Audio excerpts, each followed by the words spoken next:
Welcome to the Modeling Lifestyle, where we celebrate how modelers have embraced their modeling and friendships as a lifestyle. We discuss how modeling can become a life passion and lead to lifelong friendships. The goal of the modeling lifestyle is to preserve the modeling and interests of leading modelers in the modeling industry.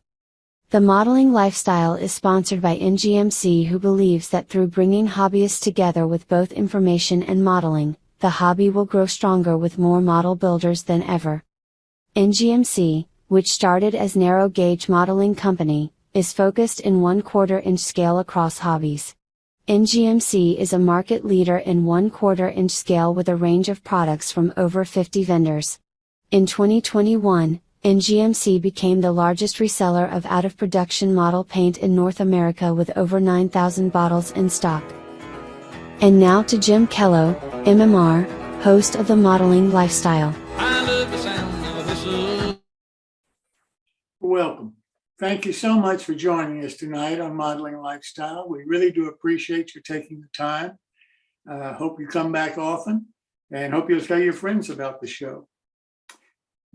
Our show introduces you not just to great modelers, but to modelers who have really made a major contribution to our hobby, and modeling has become really a part of their lives. I want to thank so much the people that are watching us right now on YouTube.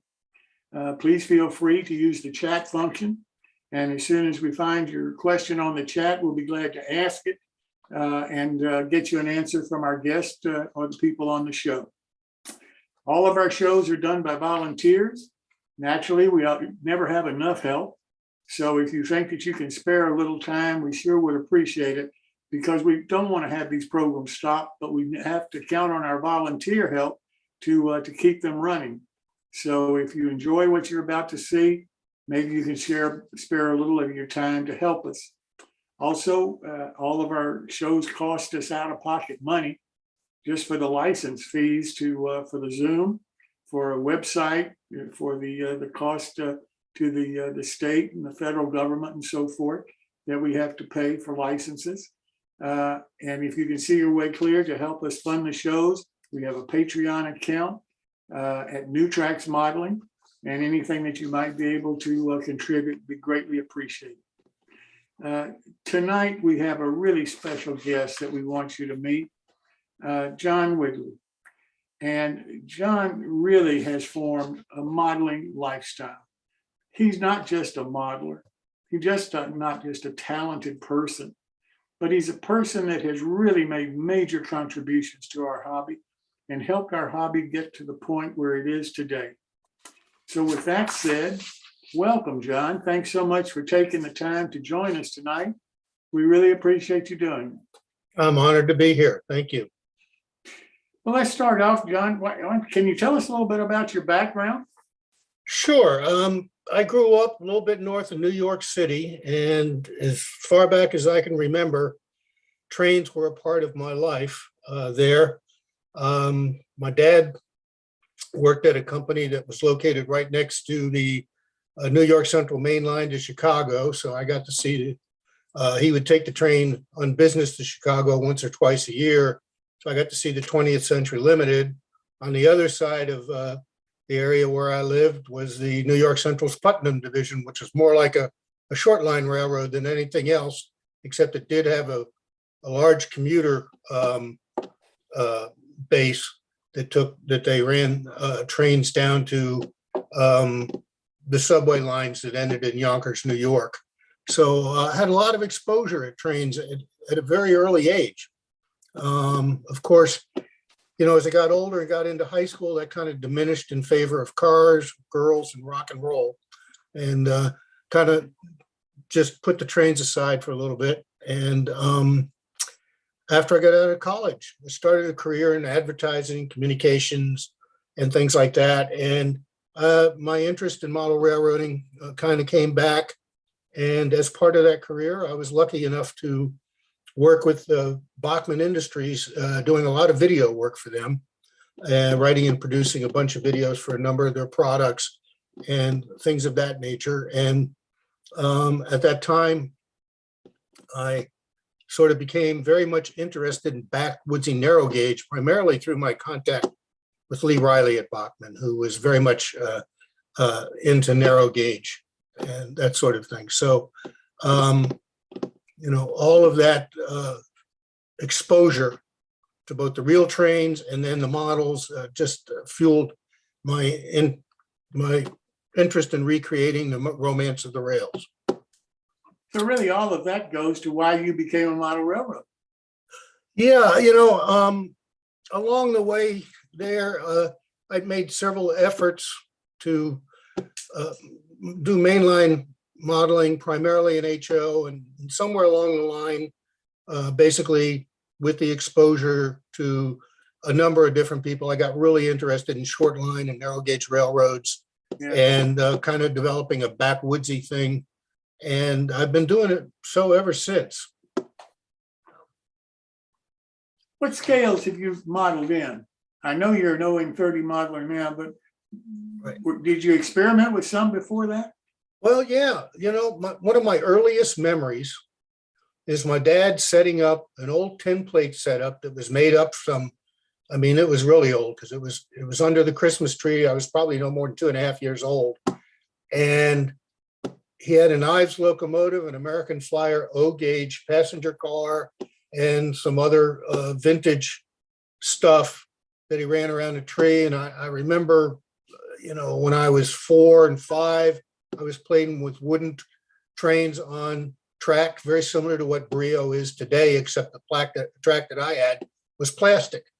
But the trains were wooden with the magnetic couplers, just like you see. And then about age 5, a Lionel train set mysteriously appeared under the Christmas tree. So I had that, and I actually worked with that and built a little 4x8 foot layout in a spare room down in the basement and everything until I was about 10 or 11 years old. And then I became fascinated with HO and moved into HO that I modeled in pretty much up until the early 1980s. When in 1980, I was very fortunate to bump into one of our guests today, Gary Cerrone, and another what became a very good friend, guy named Steve Fisher. I ran into them at a local train show, and I walked in, and they were operating an 8-foot by 12-foot modular layout, fully scenic, running beautifully, looked gorgeous. And it was, I went up and I asked if it was S scale, and I was promptly scolded, no, this is ON 2.5. And within 2 weeks, I was modeling with Gary and Steve and some others in the Manchester Mini Bunch. And the Manchester Mini Bunch was, as far as I can tell, the first, if not one of the first, narrow gauge modular layouts. And I've been fortunate to know Gary and Steve and many other of these fantastic modelers over the years who are modeling in narrow gauge that I've met and everything. That's ON30 has been my favorite modeling scale for my favorite gauge and O scale for over 40 years now. So I think I'm stuck with it. Well, I had a similar experience to you did, because I started with Lionel under the Christmas tree. And then later on, I switched to HO. The reason I switched is I wanted to build cars and see what that was all about, because I kept seeing the people in Model Railroader magazine, they were building stuff. And I couldn't find anything from Lionel that I could build. It was already built and put it on the track and run it. And that's the reason I went to HO. At least I could find kits in HO that I could try to build. Yep. So it's funny how these things go around for us, I'll tell you. Well, like you, Jim, I enjoy I like to build cars and structures, freight cars, passenger cars, structures and everything. I certainly don't have the same creative and artistic talent that an Al Judy or a Dan Wallenchalk or Gary Cerrone or Tom Farrell, Trollskirk, Gary Beatty, and there's hundreds of others. But I get a great deal of satisfaction out of building it and everything. But I have to say, hands down, my favorite thing to do is operations. Yeah. I like to run the train in a way that follows the prototype. And to that end, I have a layout that is completely devoid of scenery. The track is there, everything operates, buildings, most of the buildings are in place. There you go, you can see it. It's bare bones, but it operates, and we use computer generated switch lists, which keep track of all the car movements, and each operating session, it replicates, if we go all the way through, it replicates a single day of operations. And freights are always, as needed. The only scheduled trains are the passenger trains. And we usually have about 10 or 12 train movements per day. So that's what I like to do. It's a lot of fun. Takes a couple, 3 hours to get through a session and all of that, and you can get absorbed in it. John, as far as I'm concerned, that's what makes our hobby so great. There's so many different aspects of it. Something appeals to you, may not appeal to me, but that's no problem. We're both model railroaders, and that's what I love about this hobby. Right. Well, listen, let's take a look at some photos of some of your modeling and so forth, because some people may not be familiar with it at all, or may never have seen anything that you've worked on and built. This is an enclosed water tower that I built from a kit that Steve Fisher sent me. He didn't know who made it. There were no directions or anything. And I was able to kind of piece it together, added a few things, raised it up off the ground on the stone platform and things of that nature. The big question was, it's very similar to a lot of the water tanks that were heated in New England for the 2-foot gauge railroad. So I really struggled with whether I wanted to just leave it as you see it there, or if I wanted to go more along the lines of the Sandy River or something and give it a green and gray two-tone paint scheme. I decided to leave it the way it is now. It's good looking. Good looking model. Yeah, these are some little 4-wheel ore cars that I originally got from Rich Brungard at Marsh Creek Models. He was in ON30. He developed these as resin cast frames with originally laser cut wood, but it was fairly primitive laser cut very early.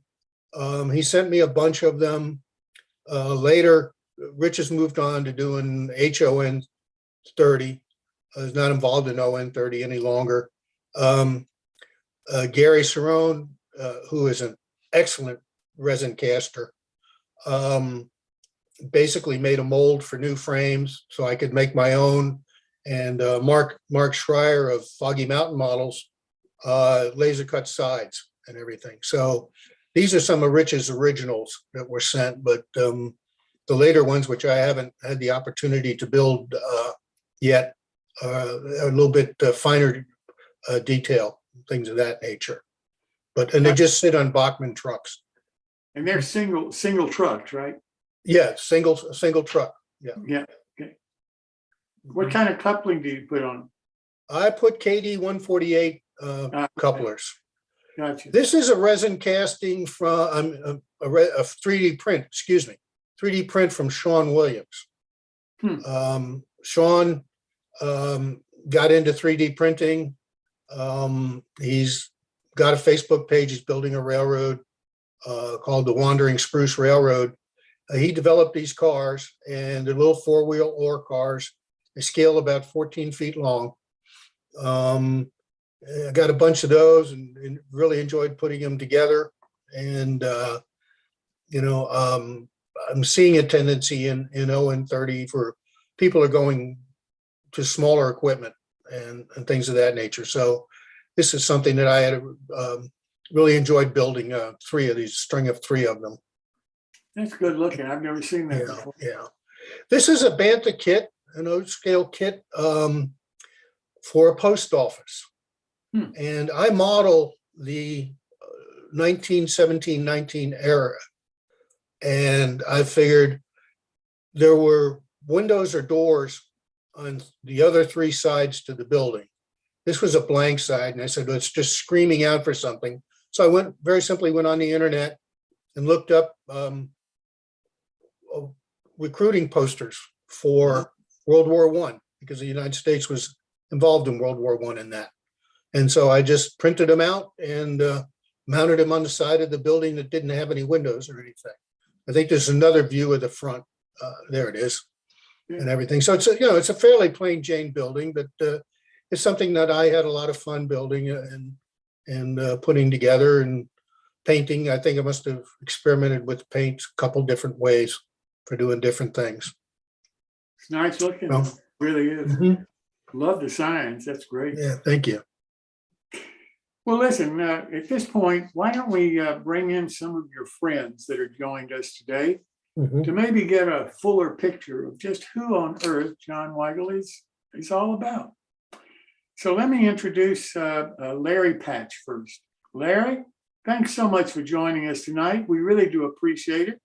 Could you tell us a little bit about yourself and how you came to meet this guy, John? Well, thank you, Jim. I got interested in trains per se at about the age of 10 or 11. Started out with the American Flyer. I was not a Lionel person, but I got American Flyer. And then soon thought, well, that sure looks nice, but it could look a little better. So I traded it in for HO. And that looks good too. But somehow the narrow gauge bit on a trip as a youngster, early teenager, to Colorado. They had just completed Interstate 70 through the mountains. And wow, what an engineering feat. And I remember as a kid going over that interstate through the mountains, through the over the ridge. And I remember looking up and seeing part of a trestle hanging out over the edge of the cliff. And I thought to myself at the time, you think this road is engineering?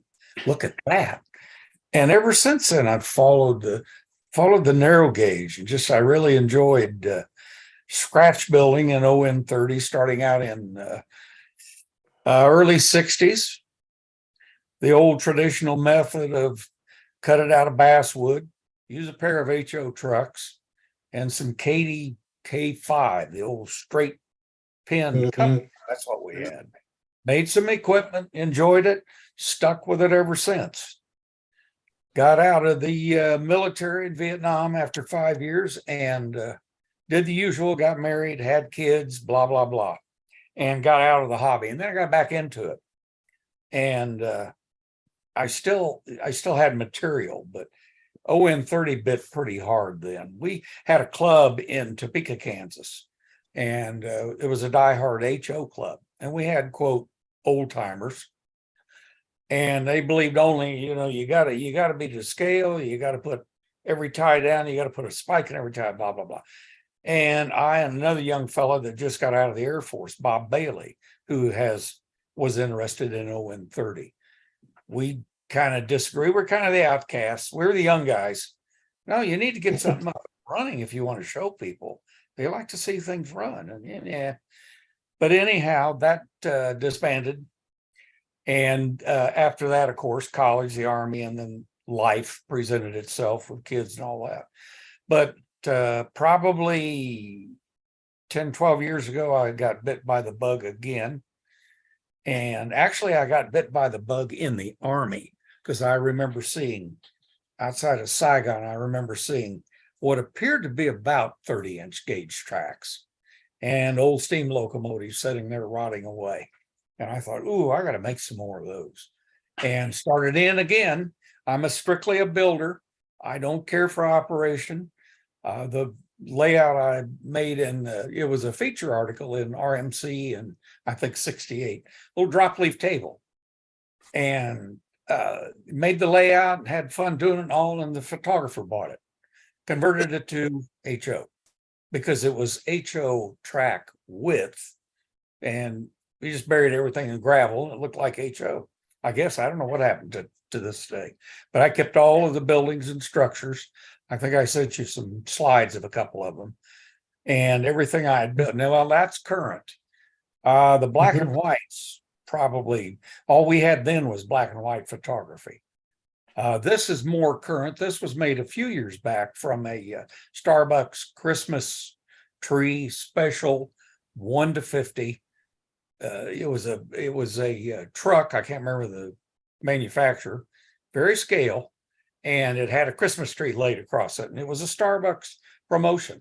And we had one of our guys in Kansas City bought every one he could get his hands on for $2. You could have this truck. Now, it did not include any of the crane. It was just a flatbed. It didn't look like this, but I built a few of those, and I like vehicles that go along with the trains. You know, what mining companies used to use, things like that. I've always been interested in mining, and a little other than the Colorado. Most of the fellows I grew up with in trains, Colorado, 3-foot gauge. Well, I could never afford 3-foot gauge. You know, brass locomotives were way out of my reach. So I got into styrene when Alan Armitage came out with his articles, late 50s, early 60s, and collected parts and all that, formed a stash, and I was able to make things like this little steam locomotive.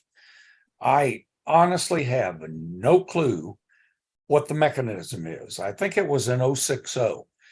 And the boiler was probably some kind of a plastic kit. You could get fairly inexpensive, not too well detailed plastic models back then that were unpowered. And critters were always one of my favorites. The gas and diesel, that type of thing. I think I've got some slides of various critters. No, that was a tender.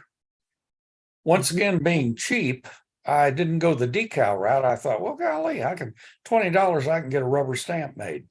So NMCO is Nevada Mining Company. Get a rubber stamp made and put it on there, and it ended up looking like chalk, I think. There's one of the critters, and most of these are made off of inexpensive HO 040, 060 Plymouth diesels, the little short locomotives that were in HO, which actually I think some of them were more like S gauge, and then built all the upper parts out of styrene. And thoroughly enjoyed people like Alan Littlefield, and I think Judy even made a few of these. But I thoroughly enjoyed looking at what people could make out of these little critters to be feasible engines. Some of these mechanisms ran pretty good. Most of them ran rather, nothing like today's locomotives, nothing at all. But fun to build. Yep. This was a truck. I cheated. I built it for a friend. And it's actually a flathead Ford engine in a Chevy. I don't know what year, 48. It was a 1 to 25 model, I think. Not too sure. I cut the doors out, and it came with a fair amount of detail, but I added all this stuff to it. Had fun building in another scale. I like to build in all scales. Right now, it's mostly OM30, but I get involved in some of the other scales, FN3, and had a lot of fun doing it. A lot of fun weathering it, making it look metallic. Rust is my favorite color. And unlike John, who likes operation, I can't stand it. I tried it twice. I had the roundabout layout going round and round. I built a nice little Benny King, made a beautiful long shelf switching layout, which trains go back and forth, switch out cars. I built one of those and put the locomotive on it, and cars ran it one way, ran it back the other way, gone. Somebody wanted to buy it. Okay. I just didn't care for operating. I'm just strictly a builder. And Mhm. I always enjoy looking at the photographs on the ON30 page that's on the internet, the websites, the things, what some of these fantastic modelers that really do what I call professional work, like Al Judy and Gary and these people. I've always tried to be at their level, tried to work on it. And it's been a lot of fun. It's been a lot of fun building. I've accumulated. I got rid of it all at one time, came back, built all that, got rid of all that at one time. Now I'm on the third bunch of things that I've built. And I think I'll keep some of these. Larry, it's funny listening to you talk and see some of your trucks and everything. About year and a half ago, I got on I model trolleys, late 20s, 30s, that time frame. So I got in a kick. I couldn't find automobiles. So I found a picture of a Cord automobile from that time frame, and I scratch built it in brass. Oh, And I thought, hey, I enjoyed that. It was a lot of fun. It took me a while, and I messed up, and it wasn't perfect, but it's representation. I thought it came out pretty good. So then I found a Duesenberg, and I thought, oh, I got to have that. I've never seen anything that I'd love to drive that today. And so I scratch built one of those, and then I found another one. What's and now? O scale. Okay. And so now I think I've built 12. And it takes me now about a month, to build one. I don't hurry through it or anything. And it's exciting to me because it's something I can't buy. I can't really find something like that. Or if it's one of these collectible things, they want an arm and a leg for it. I'm not going to pay that. But I'm having a ball just finding these things that I wouldn't have, and I won't see on somebody else's layout probably. But to me, it's a lot of fun just building that kind of thing, regardless of whether it's model railroading or not. It's related as far as I'm concerned. And ON30 is the ideal scale for that, because I've had more than one person look at something I built and say, what the hell is that thing? Yeah. And I'll pull out a picture of it and say, it's this. Yeah. Oh, there's a prototype somewhere, especially in the narrow gauge world. Somewhere, a lot of it's in South America. Yeah. A lot of it's in Europe. A lot of it's in Australia. But there's a prototype, something very similar or exactly the same. Absolutely. And I agree with you. That's why the fun in building things. But The thank other heavens it came out with styrene instead of brass. The other thing too, Hammer metal, not a blacksmith. the other thing that I'm really impressed that you talked about is you build in different scales. For so many years in model railroading, if you were an HO modeler, that's the only people that you could talk to, because if they weren't HO modelers, obviously they didn't have anything to help you with. Yep. If you were no scaler and somebody from HO offered you help, you weren't interested because they weren't the proper scale for you. Now, all of a sudden, we're building in different scales, and people have started recognizing that once you get some modeling skills under your belt, the scale doesn't make any difference. All you got is the skill that you're building with. And if you can build in one scale, you can easily build in another scale. So I agree with you. And I know you must have fun building in the different scales that you showed us. The only problem is the larger the scales, it's harder to make things like spider webs and that type of stuff. Yes, it is. All right, let me talk to another person here, Gary Cerrone. Gary, welcome. Thanks so much for taking the time to join us tonight. Hi, glad to be here.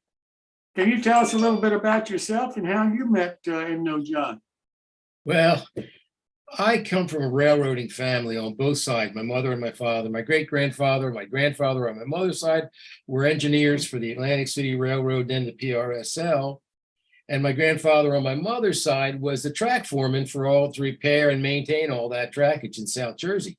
So everybody had railroad passes. So naturally, when I went to see my grandparents or went places with them, we rode the rails. We took the trains, and He always used to say, "Oh, this is my son." Wink, wink, wink. Because the pass only covered immediate family, not grandchildren. So he would just say, "Everybody, late child," one of those kind of. So he took us everywhere, and I started out like everybody else, Lionel, HO, but then as I put everything away to go to college, and I came down to Baltimore, and then got married and had a kid, which was my excuse to get back into model railroading. She didn't care about the trains. I cared about the trains. So then I started playing around with a bunch of stuff. Of course, I was in the pro custom model zone. That was in Catonsville, Maryland. And I came under the influence of Joe Luber and Lee Riley and those guys. And they kind of always talking about narrow gauge. And then I thought, well, I'm going to try HON 30, which Frary and Hayden were popular at the time, and I loved that stuff. But then I met Steve Fisher, and he convinced me at a train meet to come over and try ON 30 because it's bigger and better and all these things. And he was a nice guy. And then through him, John Weigel joined the Manchester Mini Bunch, and that's how I met John. But the ON 30 stuff just took off with me, and I love the idea of being a scratch and bash, you know what I mean? You take a mechanism and then you bash and scratch the whole superstructure. And I tried to stay with a lot of stuff that was based on prototype. Now this is my locomotive, but this is Dan Walsh's, I believe. This is you built it, Gary, right? Yeah, it's based on a MDC 280. And then I made it to the Lawndale number 5, had a unique arch to the roof and a fairly large cab. And I wrote an article for that for Gazette and was published. And I think I made 5 or 6 of those. The one that I have, I think you have a picture of it somewhere there. It's been through about 4 iterations. It started with the original frame and it was run on DC.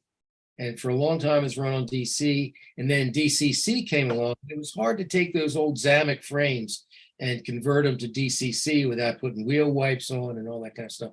So they finally came out with a newer version that you could easily convert to DCC. So I took the mechanism out, put a new mechanism in it. And so the locomotive is now running about 35 years later. It's one of my prime locomotives. It has DCC and sound in it, and it just runs just flawlessly all the time. But one of the things that I wanted to show you was, excuse me, 1 second here. I'll just show you the frame. This is the superstructure rather. Can you pick that up? There's a picture of this. Can you guys show that picture? Yeah, I think. No. Can you show the one you have the picture of this locomotive? You have it in my file there. Yeah, I do have it. Let me see. Phil?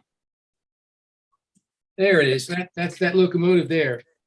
That was one of the 2 first locomotives I made in ON 30. And I got convinced to join this group, and I had to come up with something I would like to run. And so I took an old Athearn switcher and put a new cab on it and bigger detail parts and scaled everything up. And we ran that thing on the module all the time. And it finally resided on Steve Fisher's layout. Well, Steve hasn't been running it for a while. So I said, hey, Steve, remember the old diesels we were doing? Could I get one of those back? So he said, sure. So he sent it to me, and it arrived from the post office rekitted. It was nothing but a bunch of parts in the box. Thank you, USPS. Anyway, the hood was okay. I redid a little bit of the frame, and I had a whole new mechanism to put in it anyway. So I replaced the mechanism, and then I made the cab by 3D printing. So one of the things that I like to do is combine old imagery with new technology and go back and forth and walk a fine line between new and old. And you can see in the background is the Lawndale number 5 version that I did. And then this was here. Both of those locomotives have got 35 or more years of running time on them, and they run consistently well. And that's what I really enjoy doing, is building all this stuff and making sure that it functions. and keeps on functioning a lot. And I actually got started in my career I was trained as an artist, and I taught art for 42 years.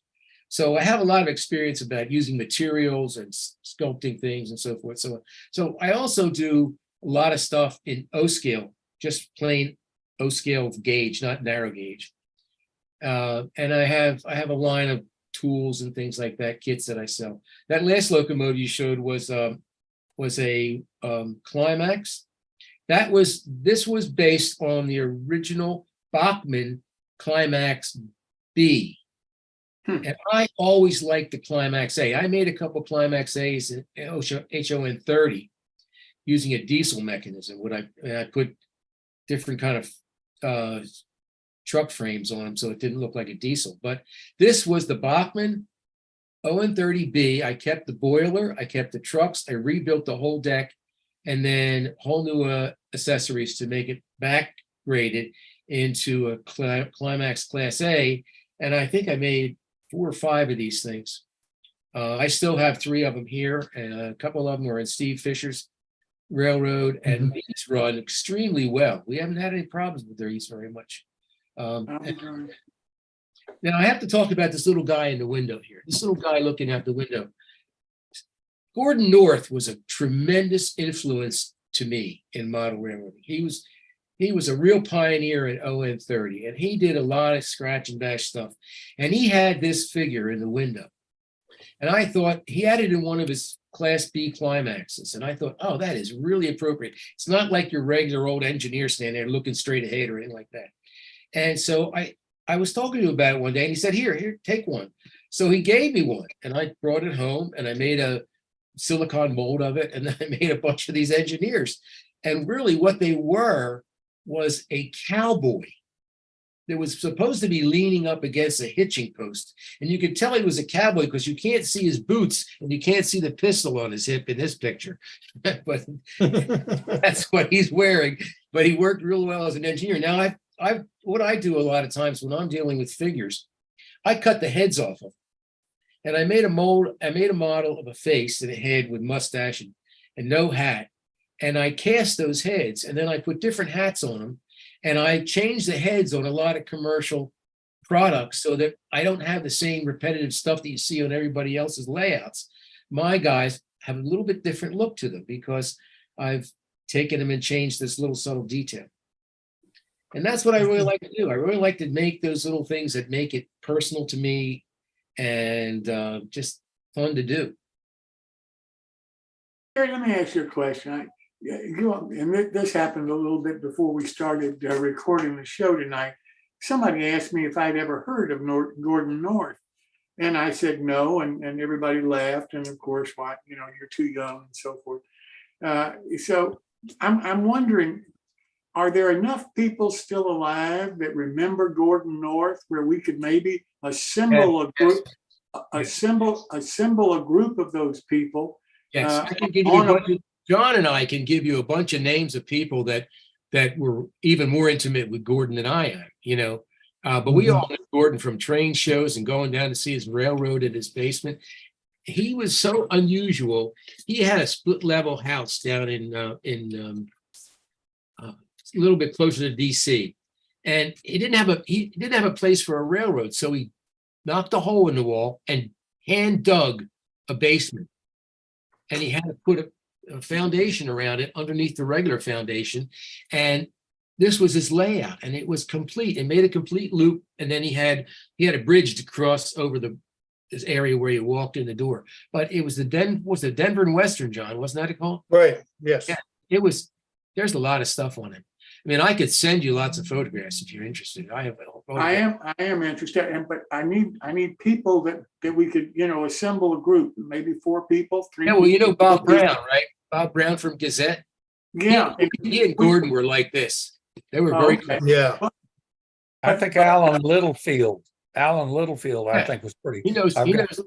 Yeah. Photos of him with Gordon. He was definitely East Coast and Maryland. He worked at DC in one of the defense projects down there for the government. And so he came up with a sound system one of the first sound systems before we had DCC with all that kind of stuff. And I forgot the name of the product, but he made these sound things and they had little interrupters on contacts on the shafts of the engines, so to go as the thing turned around. And it was pretty popular for a while, but then he got superseded by more digital kind of electronics that who was doing. Well, I'll give Bob Brown and Alan a call, and Gary, maybe you and John could fill out. That's I'll get you. I'll send you a bunch of pictures if you like. Yeah, and that we actually do have a couple of pictures of his kit bashes later on. Yeah. That would be 4 people we could have, and maybe do an hour show on who Gordon was and what he did. Listen, he was a true pioneer, and if he came to see you, you were like, he said he found out that I was interested in the Climax locomotive, and he had designed a Climax locomotive from scratch using somebody's trucks, like PRSL's trucks, I think. Not PRS. What was the name of that company? There was a company out in California that made Precision Scale? No. Pardon? Precision Scale? Yeah, he used like precision scale trucks, and then he built the whole thing on top of that, including using these micro motors that had gears in them, which we didn't know much about at the time. And so when I told him what I was interested, he gave me a copy of his plans. He just gave me the whole, not a copy of the copy, the original plans. Okay, and I still have them in my collection. I'm very proud to own them. And I'd be very interested in doing that. I'll get back with you and John. We'll talk about it later on. Okay. Okay. Sure. Okay. So next up is Dan Wallenchalk. Dan, welcome. Thank you so much for joining us tonight. I think you're muted. I can't hear you. Got to unmute, Dan. All right, can you hear me now? Okay. I can hear you now. Yeah, well, thank you for having me on again. It's been a real pleasure here. I'm having a little bit of problem, just to let you know, just viewing the photos. So if you could prompt me what's out there, hopefully that my photos that I took, I can talk about it. Okay. But yeah. But if you could tell us a little bit about who you are and how you met John.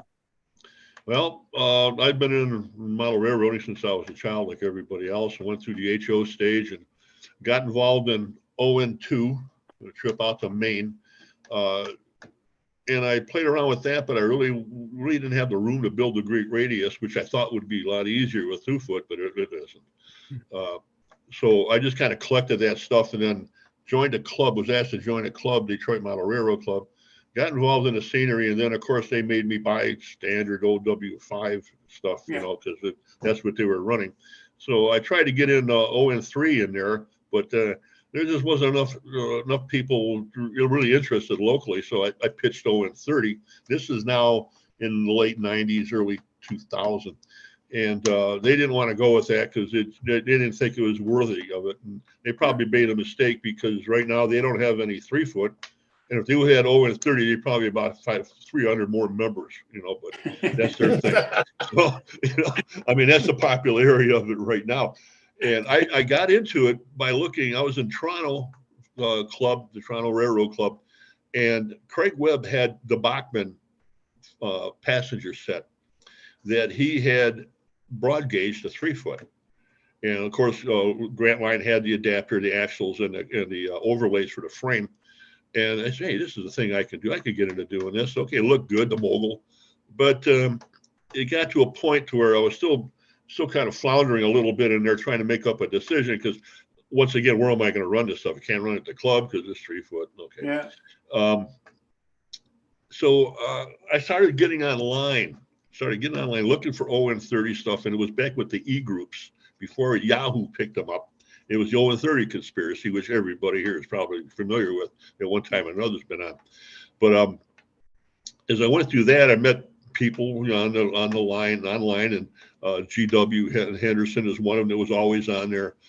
Alan Littlefield was on there here and there, and there's a slew of other ones, including Steve Fisher and Steve Sherrill. And they were the big ones into ON30. It really got me thinking about this as going just ON30. Well, they had a meeting down in Ohio in March, the Northwestern Midwestern Railroad Show, Model Railroad, I should say narrow gauge show. Gary Kohler throws out every year. Well, they got to the point online, they said, we got to put names with faces and we'll all meet there. So about 30 of us met everybody. It was a great time. And I had a friend with me we were building this railroad. We're going to do like Mount Union with the 4-track Pennsylvania, but we couldn't do it in 013. Just wouldn't, we didn't have the room. Okay. So he looked around at everybody talking to what they were building about. He says, on the way back, he says, Dan, you want to go over in 30, go right ahead. You might as well, because these guys are great modelers. And I met, like I say, Steve Fisher, Steve Sherrill there, GW was there. I mean, there's a whole slew of people that were there. And that's when I really started getting into it, of building this stuff. I had bought a freight car set, and weathered the caboose. I mean, took the X-Acto blade and stripped just every board individually, kind of distressed it, weathered it, and brought that along for show and tell, along with a flat car that I did. And I was surprised that, people were asking me, how do I do this? I'm like, gee, it's pretty simple. I mean, to me, I'm looking at these other guys and I'm trying to figure out what they're doing. But that's how that all started. And then getting invited out to these. I'm from Michigan, by the way, and all these other guys are on the eastern side of the Ohio River, probably some of them on the other side of the Delaware River, but they're far away, 10 hours away, just about. And I started going to these little mini meets they had, and that's where I started meeting a lot of people, and that's where I met John. John was he had this table that was so enticing, it was unbelievable. He had all these green boxes.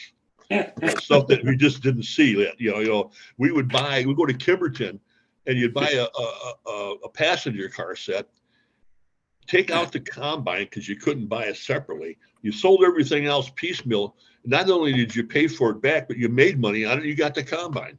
So that's basically how this was going until John came around, and then there was piecemeal here, this and that, and car here, car there, engine here.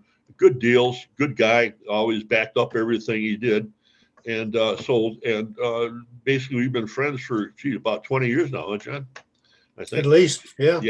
Yeah. And there's a whole bunch of, the guys are great. I mean, everybody I meet in 30, well, maybe with an exception of one or two, but it doesn't matter. There's always something like that going on. Somebody's not going to agree. I mean, No get two names. people. Yeah, no names. Oh, no names. No. But they're all good guys, and right now I'm sitting in Huntington, Pennsylvania, going to what we have the Mid-Hudson Meet in Exile. I'm in a hotel room right now. Finally got online here after playing with this thing, but here I am. It's good to be here. But like I said, I can't see the pictures, so bear with me on that. But okay. The guys are here too. Alan Littlefield's here. You got who else is there? Les Davis with his wife is here. Alan Field with his wife, and there's a couple other guys showing up tomorrow. It's like a 3-day event, and we're here. Saturday is going to be the little BS session in the fire hall. Tomorrow we'll be running around on the East Broad Top, and we did a little tour of Robertsdale Mines today, which I've never seen. They finally cleared everything out and looked really good. But this is the kind of meet that I like going to, because the 30 guys show up there, and it's like the third meet of the year for us. The total just 30. And like I said, there's just a great bunch of guys to be with. I wouldn't give up this hobby for nothing. And I think everybody in this hobby does. Everybody on this page right now is great modelers. And I can't put them past anyone. I'm glad to be part of the crew, the accepted crew. Well, Dan, thanks so very much for joining us tonight. Can we see some of Dan? There we go. Yeah. I can't see that. So what is that? That's one of your locomotives. Which Looks one? Like maybe a 260. I can't tell myself. What is it? It looks like, John, I you know think what it's they a are. 240 with the wood cab. You may have made that from a Forney. It's the 042. Okay. That'd be an 042. I took the front wheel off, shortened the pilot wheel, turned it around. It was the outside frame spring. Turned it around, shortened the tender a little bit, and put the Banna kit on there. I had to shorten that a little bit. And just to get everything in proportion, and it came out looking. Changed the domes on it, which I thought kind of backdated a little bit, and I kind of call that the pre-Forney, the Forn. Okay. for a better name, lack of a better name. But yeah, that's what that is. And it runs good. It's got a TCS sound in it, and it runs really good, very good. And it's the Bachman thing, no problems with it. It's outside frame. I wish it was an inside frame, but I had to use this locomotive because it took a dive off the table one day, and there goes the rear truck. And trying to put those back together. I don't know how those guys that put this together, and they must have them little fingers that do that, but it doesn't work with me, So I did that to it. I cropped it, bobbed it, or whatever you want to call it. But that's where that's at. That's great. All right, this is one on a trestle. Okay, that's the 260, the Bachman 260 mobile, John. You can see it. Number 16. Looks like a 280, number 7. Yeah. What number is it? 7. Number 7. Oh, that's Gary Cerrone's. That's Gary Cerrone's model that he was talking about earlier. The Lawndale he made off it. I bought off of John a couple of 3 years ago. And I guess he got it from Gary. And I love that engine. It's one of my favorites. Runs perfect. It runs just perfect. And I didn't do anything to it except put a sound unit into it. Okay. That's good enough for me because I just like the way it looks. And I was very happy with that. I saw pictures of this a while back. And it's, man, I got it. I just like the way this thing looks with the, I like the Lawndale engine. It was just small enough for the narrow gauge. And Gary, I want to thank you for building that sucker. I tell you, I like that. You did a good job. Dan. You're welcome. Yeah, he begged me to sell it to him. Yeah. Well, John wanted to buy it back off me too. He said he was sorry he sold it. I'm sorry. I told him he'd have to give up something more than money. A car or something like that. I mean, I'm a real one, like drive. Yeah, right. The one he won for free, All right. Jim. Well, thanks, Dan, so very much. Jim. Yeah. Can I interrupt for a minute? I don't know how to do it. Sure. The shots I showed you of the original 64 convention where ON30, ON2.5 then originally got started. Did you want to show those? Because we're going to get to those, Larry. People were the Schwedler brothers, David Gast, and a couple others. I don't know if even Gordon North was in the scale at that time.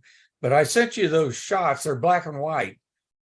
They're later. They're later in the presentation, Larry. Just hang on.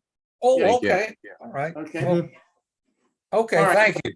My bad. Now let me introduce the last guest here we've got is Al Judy. Al, thank you so much for joining us tonight. We really do appreciate it. Thanks for having me. And first thing I want to say is thank you, gentlemen, for all the kind words you've said ahead of me about my work.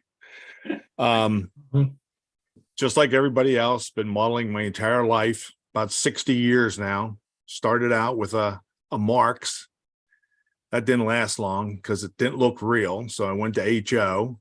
By the time I was, I guess 11 or 12, I was painting and lettering and weathering HO because they ran right through my town and they weren't shiny plastic. So we had to do something with them. And back then there was nothing available commercially. So I went to my 7th grade art teacher and said, hey, how can I weather these? And he hooked me up with some powdered paint pigments. And 50 years later, I'm still using powdered paint pigments to weather because it worked great then and it still works great now. But modeled in HO for about 40 years and probably close to 20 years ago, switched over to ON30, got a few pieces, fell in love with it instantly, sold off a 40-year HO collection that filled an entire floor of a house and went to HO. And that's where I met John because he was the go-to guy at all the shows for ON30. When starting out, I probably bought the bulk of my supplies from John. So over the years, we became friends, saw each other at shows. And John always lets me hang out at shows and sit behind his table and rest a little bit and shoot the breeze for a little while. So, but as to what some of the other guys said, I felt the same way about in HO, I started out modeling Class 1 railroads. B&O in Western Maryland ran through my hometown, so that's what I modeled. And of course, I hated the rivet counters. That's not right. The color's not right. You know, the number's 2 inches too high, whatever. So this is what got me into backwoods and narrow gauge railroading, HON 3 and 30. And because you could do whatever you wanted. It was a blank check. You know, you could, like someone commented, there's a prototype for just about anything. You know, Yep. if you look around, you can find a picture for anything. You can take a 20-gallon oil drum, punch holes in it, turn it upside down on a stack, and it's a spark arrestor. So that's really what I liked about it. And then when the ON30 came along, I just loved the size. The scale's so easy to work in. This is an engine house I just recently built. Didn't even have the roof on it yet. I was waiting for some ventilated cupolas for on top, but that's a laser cut frame, and then the rest of the building's all scratch built, concrete floor, individual stick sides. The frame was cut by Deerfield Laser. Right. This is a little module that I just built. It's called What We Lost in the Fire, We'll Find in the Ashes. And it's totally scratch built. It was a brass engine. It was trash that I used for the burn up locomotive. Everybody seems to like the guy nailing up the keep out signs. Yeah. A lot of detail in that one. It's not very big. It's a small module. It's only about 7 inches wide and maybe 18 inches long, but a lot going on. It was a fun build. Creative. Al, if you don't mind me asking, how long do you think it took you to build that? That display about Yeah. about 2 days. Okay. Well, that's gorgeous though. That really is. Thank you. This is there's a coal tipple in on the East Broad Top, similar to this, where they use standard gauge hopper bodies to make the bunkers for the tipple. The only thing is, on the real one, it's uncovered. And in Pennsylvania, my first question was, well, what do you do in the wintertime when everything freezes, when it rains and sleets and all the cold freezes? How do you get it to come out of those? So when I decided to model it, I thought, well, I'm gonna make one that actually would work. So I built it covered, and it came out pretty well. It's a backdrop building. It's still about 12 inches deep, but it's definitely a centerpiece build. Yeah. Yeah. A lot of fun building that one. I built it in several pieces and then put it all together. This is another scratch built 5-story tall brick warehouse called Tri-State Manufacturing. That was the old DPM wall units. Yeah. And I put a boatload of them together and then added a bunch of detail to them to build that. This module is about 4 feet long. And with the building, with the stacks and everything, it stands about 30 inches tall. Good grief. Has 42 fiber optic lights in that building. So each window, it lights up individually. Huh. Yep. Wow. This was a module I built a good many years ago now that I built for one of the first Harrisburg shows called End of the Line. It was an old decrepit engine shed with a turntable in front of it. Really put a lot of detail into the scenery and that. If you notice the water pickup hose going down has a rag tied around it where it leaked, and broken windows, tarp over the hole in the roof. I just love adding just tons of detail to the scenes. Yeah. Well, it really shows. Absolutely. Great photograph. Thank you. Yeah, that's actually one of my favorite. I like really all aspects. I mean, I do everything I build works. But I love, scratch building. I love scenery, design work, photography. just about all aspects of the hobby I enjoy. The only thing I don't do is I do very little electronics. I still run with a DC transformer. Don't laugh. I do too. That's Yeah. what and I fixed it so I use diodes so I can hold transformer in both hands. I can run two at a time. There you go. There you go. There's a good example of the fiber optic lighting. It gives you a very realistic light. You can see the puddles underneath, and there's nothing to wire up. You just run the fiber optic and stick it in a hole in the end of a light box, and you've got lights. Yep. That's a kit bashed Bachmann Forney with the front truck removed. We call it pudgy. But another photograph that come out well. That's Scratch, beautiful. yep, Beautiful. all scratch built buildings there, except for the little workshop behind. Well, Al, thanks so much for showing us those and sharing some information with us tonight. Absolutely. Well, I talk to a lot of modelers doing the shows and so forth, and meet a lot of different people. And hands down, it seems to me that of all the possible narrow gauges out there, ON30 has the most modelers in it. And seems to be, when you talk narrow gauge, ON30 comes up. And John, I know you've been an ON30 modeler for a long time. Can you tell us a little bit of the history of ON30 and how in the world did it get from nothing, not that many years ago, to the stage that it is today? Well, sure, I'd be happy to do that. First of all, I want to thank all of the guests. We have a great spectrum represented here. Some absolutely fantastic modelers and some of the early pioneers, Larry and Gary. But ON30 is, we know it now, was originally called ON2.5. And there were some very early pioneers in this scale and gauge combination.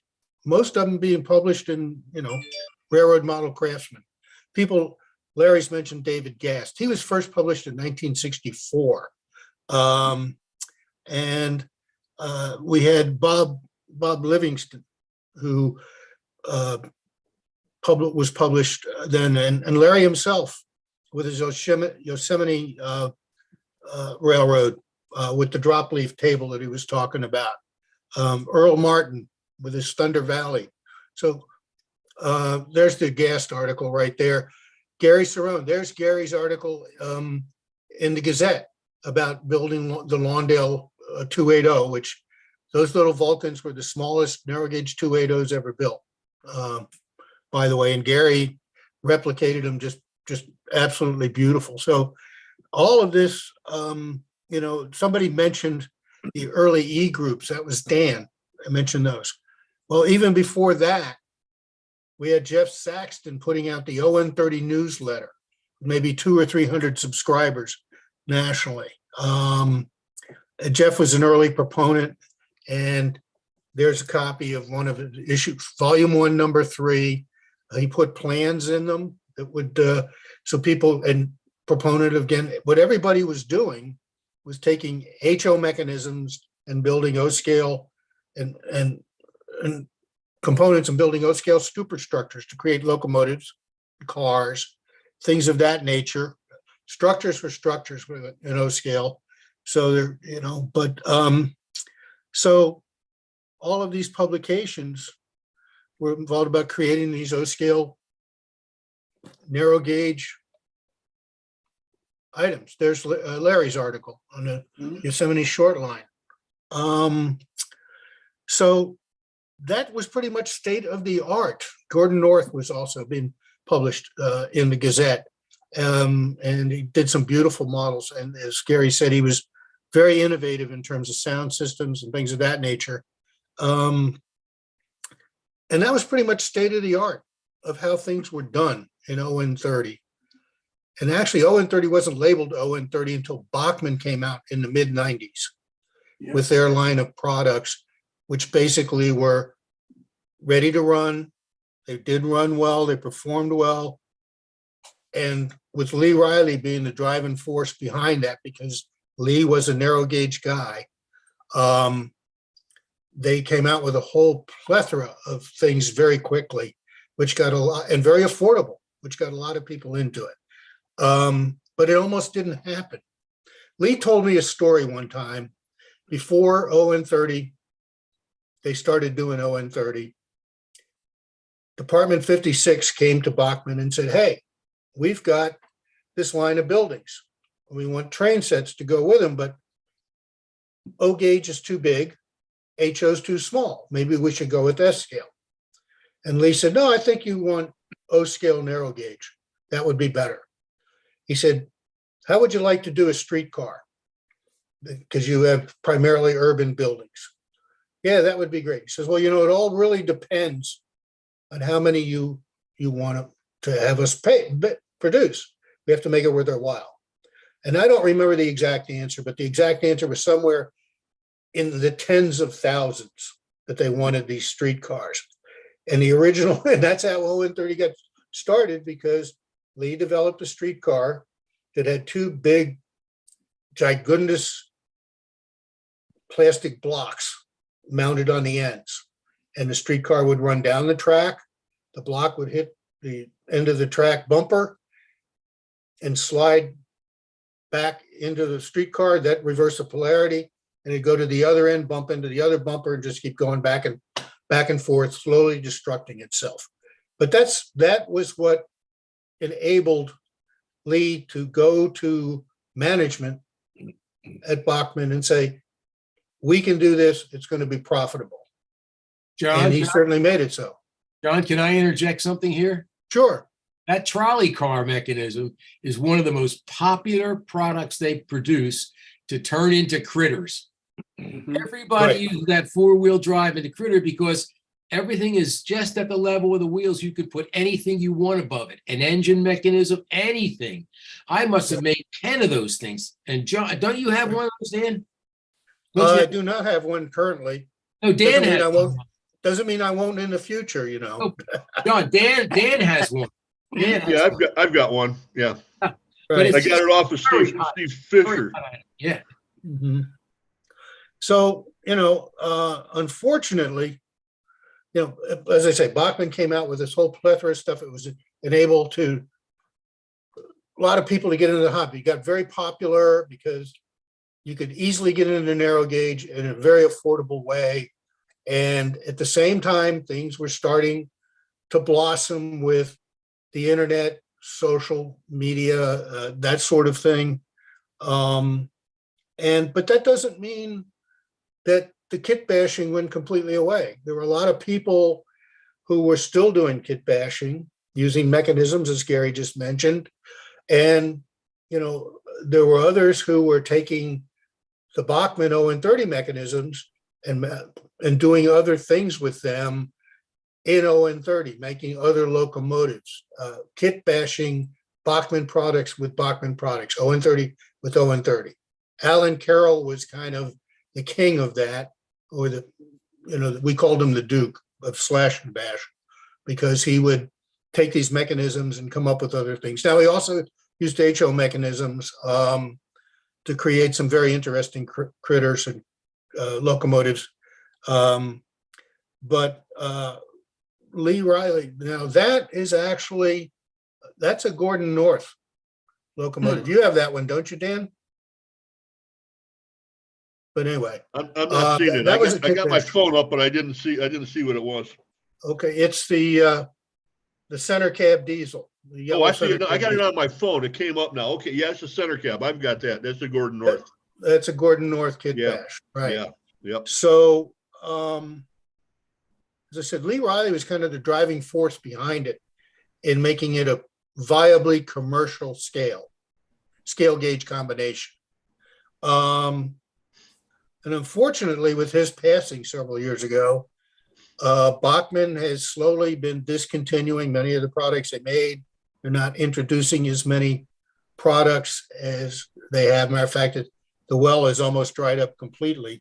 So there's there's very few ready to run items available now. So, there's many reasons for that to happen than to discuss here. But the reality is that there are new forces driving the ON30 segment of our hobby now. And those forces are being, 3D printing, laser cutting, advanced resin casting. I think those things, because I honestly feel, and Jim, I'm kind of going to jump the gun on you here and go to the next question. I honestly feel that, ON 2.5 / ON 30 started out as a builder scale. Yeah. And in some respects, it's returning to those roots.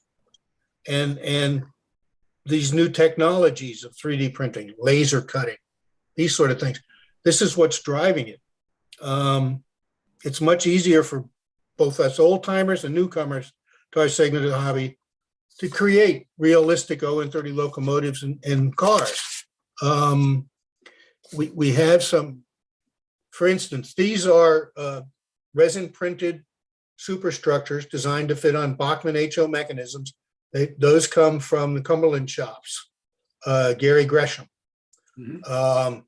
Dylan Lambert has been producing lots of superstructures to go on drives that he's importing from around the world.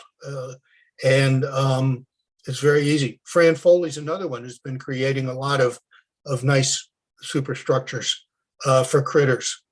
And so we're seeing a trend also, I think, towards building more micro layouts, because people are retiring, they're downsizing and everything, but we still have some wonderful, wonderful large scale empires, like Al Judy's railroad is just phenomenal. We have Tom Farrell, I know has been featured on the show. It's got a new railroad he's building, which is going to be phenomenal. Mike Yoakum. Michael hasn't been mentioned nearly enough. He's a fantastic modeler in Ohio. And he's got just a great railroad. And there's lots of others that are building these large railroads, but we're also seeing the micro thing becoming a little bit more popular. So again, I'm sorry, Jim, I jumped the gun on you on that next question. No, not a bit. You go back and you talk about the early years of ON30. I don't know whether you remember the publication called 48-Foot O-Scale News. It's no longer in existence. But I can remember I used to write the column, the Singing Wire column about traction for that magazine. I wrote that for about 25 years. And somewhere, and I can't remember the dates, but it was either late 80s, mid 90s, somewhere in through there. The owner said, we need to indicate that ON30 is a legitimate O-scale part of our magazine. So he on the next issue, he put on the front cover, includes ON30, just at I think it was a yellow background right across the front of the front cover. Well, a lot of us that have been writing for the magazine for years and years and years, we started getting emails saying, "What are you guys doing?" I'd say, "HO stuff. What you've deserted us," kind of thing. And so that went on for a few months, and then it just died out. It just died away. And all of a sudden, from that point on, it seemed like the basic two-rail, O-scale, standard community accepted ON30 as part of it. Well, I have a little anecdote about that. I went to an O-scale convention in Worcester, Massachusetts, and I don't remember the year. It was O-scale National in Worcester, Mass, to sell ON30. And you cannot believe the reception I got. "Oh, wow, somebody selling ON30 is here." And there were two very large modular layouts at that show that were O2 rail, but had ON30 included with it. So yes, they did accept it. Absolutely. And it got out of the, oh, what on earth are they talking about kind of thing to, oh yeah, that's good stuff. You know, anybody selling it or anybody know where you can get this. Right. And it was just a total change. And it seemed like it happened almost overnight, at least to me being a part of that magazine. So I understand what you're saying about the influence that Bachman had and what really happened in a very short period of time that really brought OM30 into the mainstream of model railroading. Absolutely. So, okay, so we've talked about the history, how it got to this point. We talked a bit about the future of OM30. But, you know, at the same time, I hear a lot of people say, well, OM30 is dying off. You can't get Bachman stuff anymore. You can't. You know, we used to pay $30, $40. Now they want 90 to 100. My gosh, I'm not going to pay that much for a mechanism, blah, blah, blah. And you start hearing a lot of that kind of talk about OM30. John, does that bother you? I mean, is the hobby, OM30 hobby, in trouble now? Or is it going through a phase that it'll work itself out of? I would say it's not in trouble. I think the future is bright. It's like anything else. There are people who follow trends and then go somewhere else to the next trend. I think we've experienced that in OM30, but as I said, these new technologies are making it very possible for people to get into OM30, still do it in a relatively affordable way. And I think what you'll find, you know, us OM30 modelers brand ourselves as the black sheep of model railroading. Yeah. And I think, but what you'll find is the camaraderie, the fellowship, the sharing that takes place there is just phenomenal. Dan mentioned these mini meets where you may only have 20 or 30 guys come to Mid-Hudson or other places that are OM30 modelers. And we sit down and we enjoy each other's company. We discuss things. How did you do this? People are actually working on projects while they're there. So I think the core of OM30, to answer your question quickly, is very strong. And I think the fact that these new technologies are going to make it easier for people to get into it who really want to get into it and still do it the same pioneer spirit that existed back in the 60s and 70s, that the Gary Cerrones and Larry and Dan and those people who've been in it a long, long time. And they're willing to share their knowledge.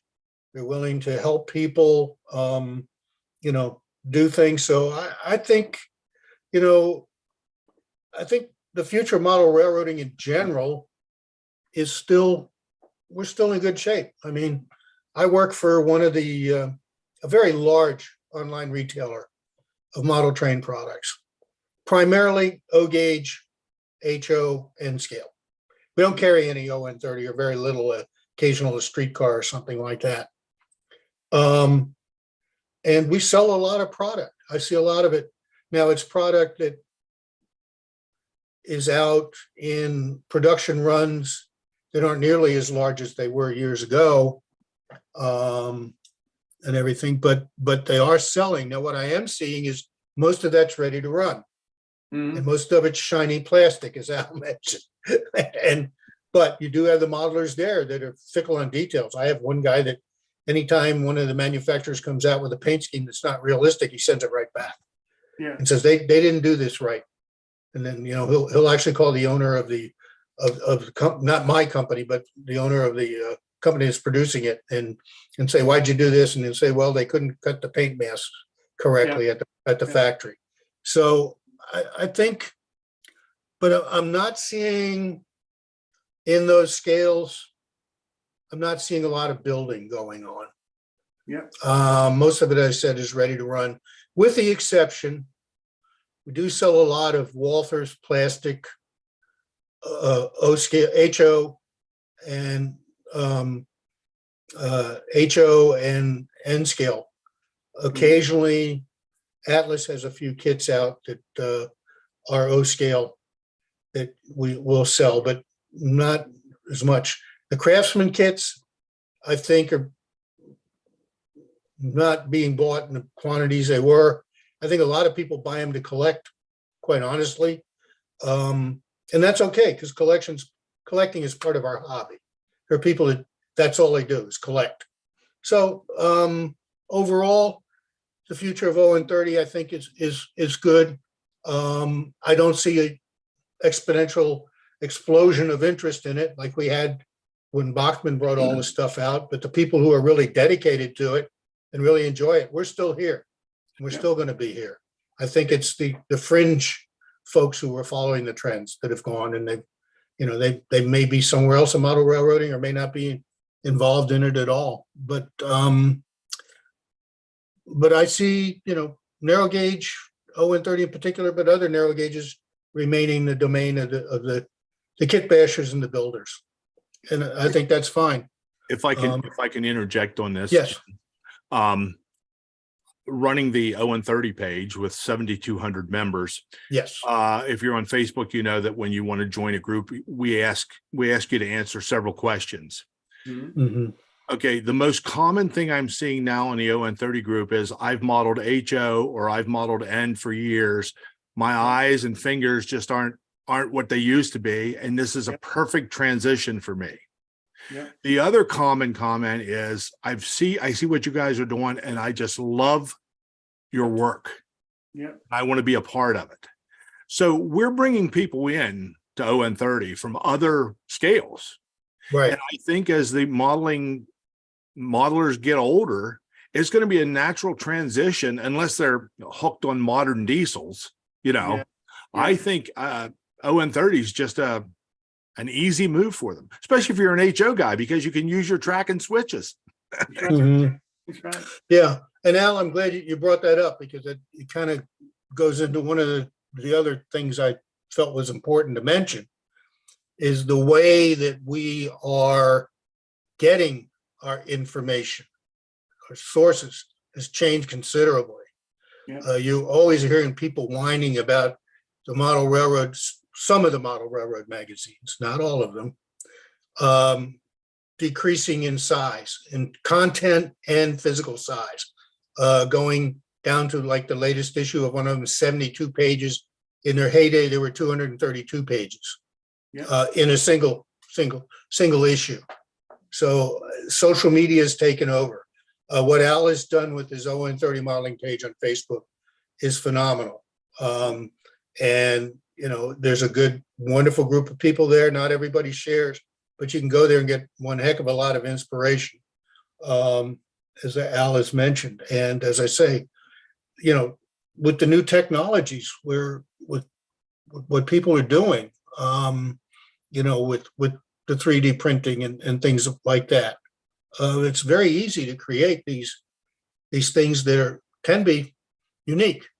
And you're not, 25 other guys at the club aren't going to have it. The other thing for the internet, the small mom and pop 3D printers and laser cutters.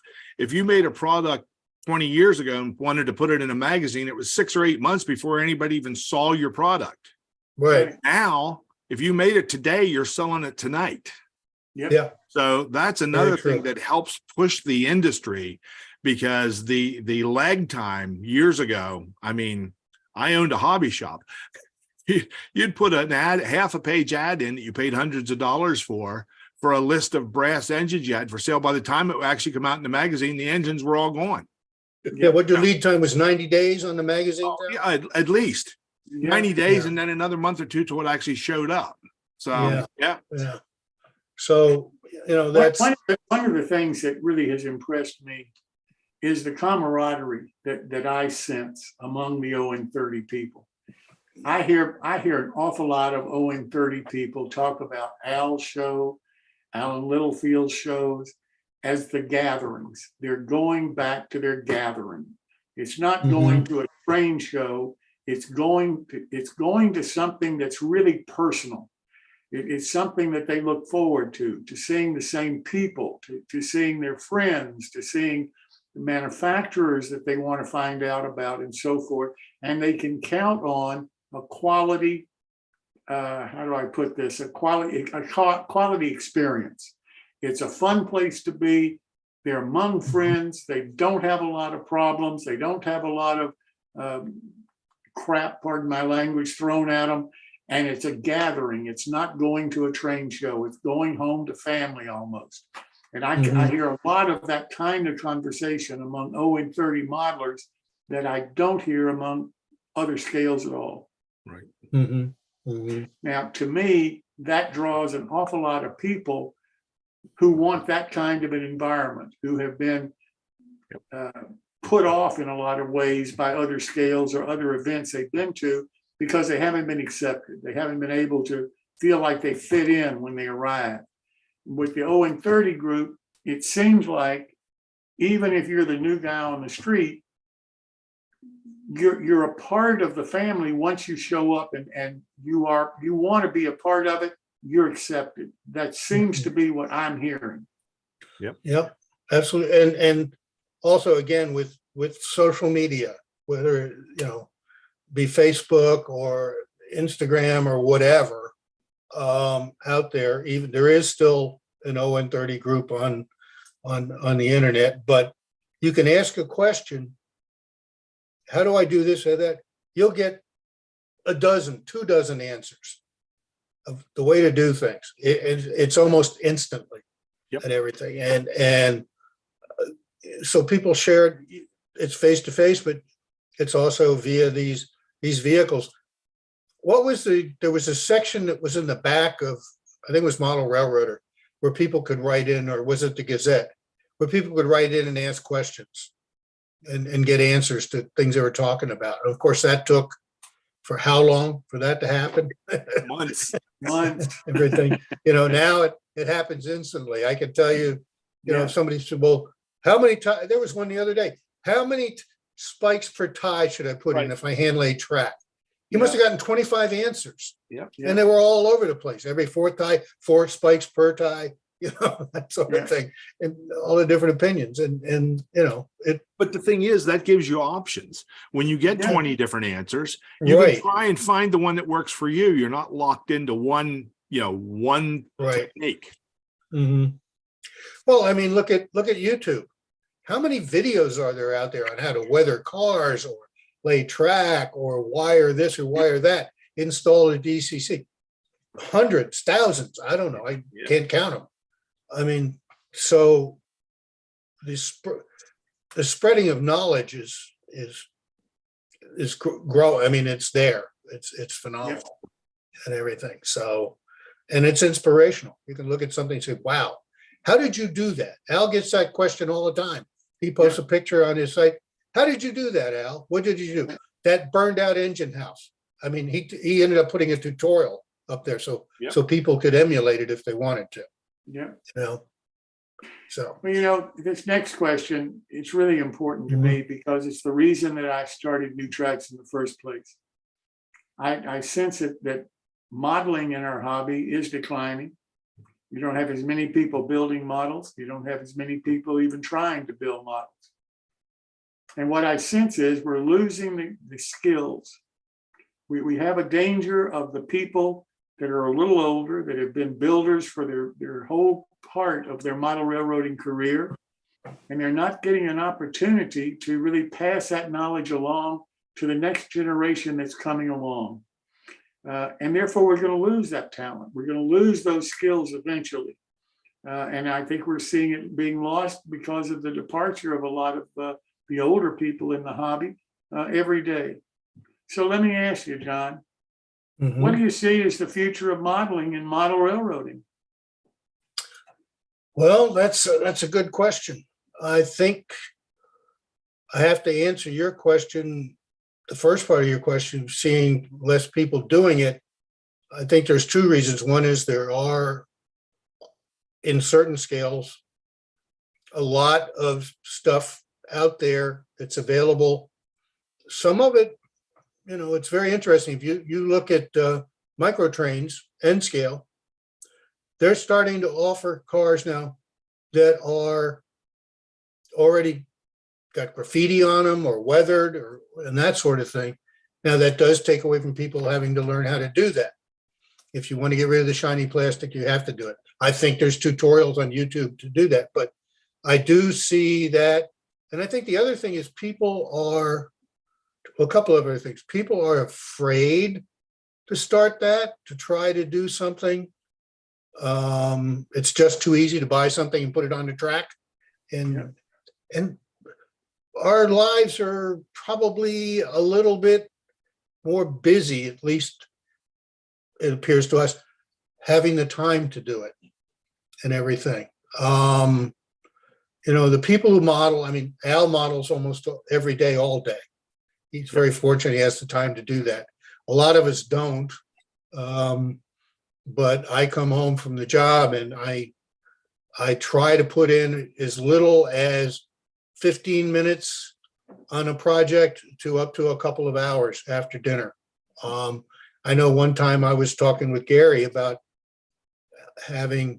not having enough modeling time, and his answer to me was, get up an hour earlier and go do a model for an hour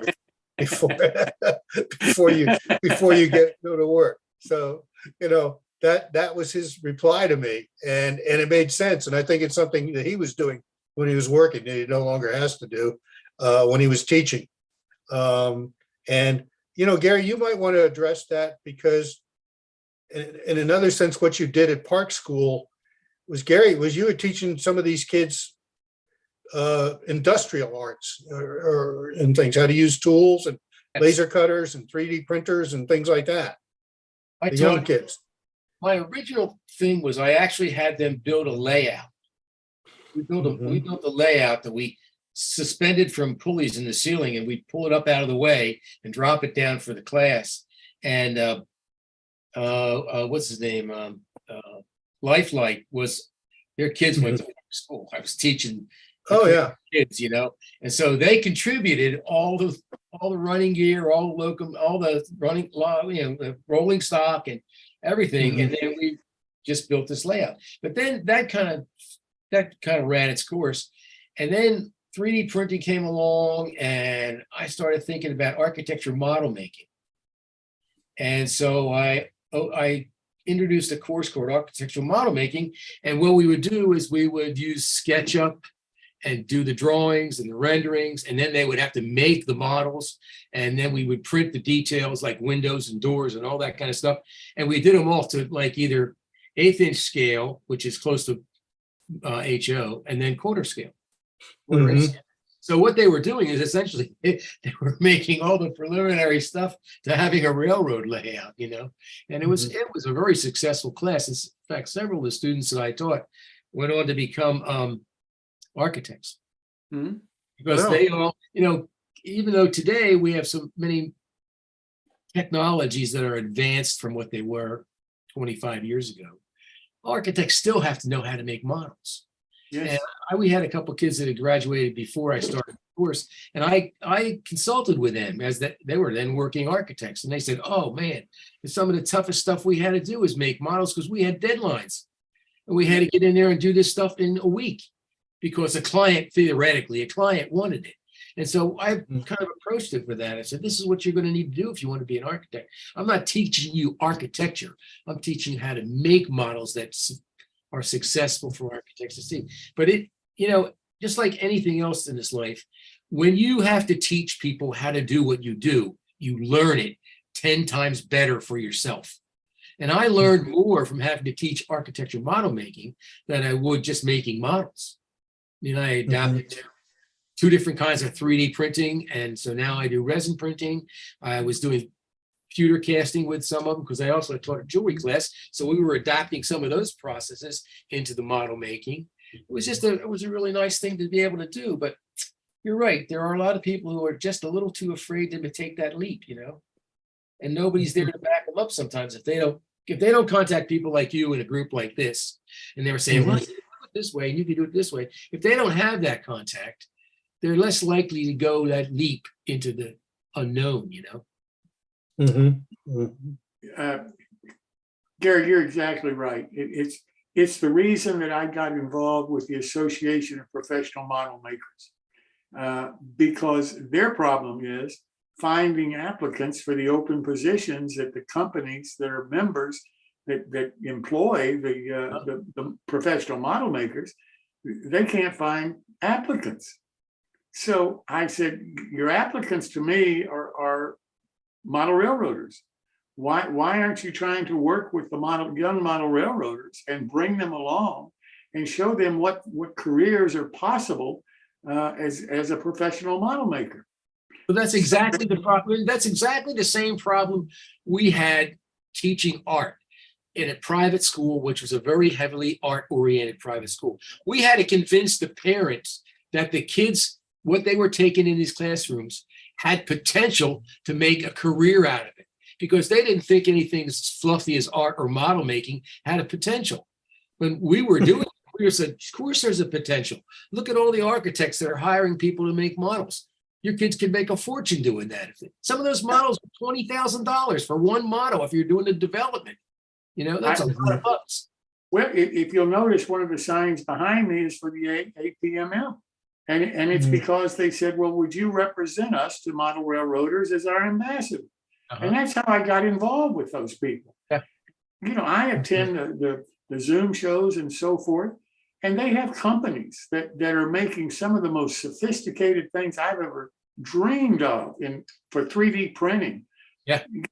And stuff that, you know, the $200, $300 printer, that's not what these people are using. I mean, you're four Z's, I know. Yeah. You know, you're looking at some really sophisticated things, and some of the things that they're talking about now that are coming down the road shortly that are going to include AI technology. It just blows my mind of what hobby modeling is going to be. But I think hobby modeling has a tremendous future. But I think not getting the knowledge from the generation that have been building models by hand for years is a loss that will be difficult, if not impossible, to ever recreate once the people who have had the experience over a long time are no longer with us.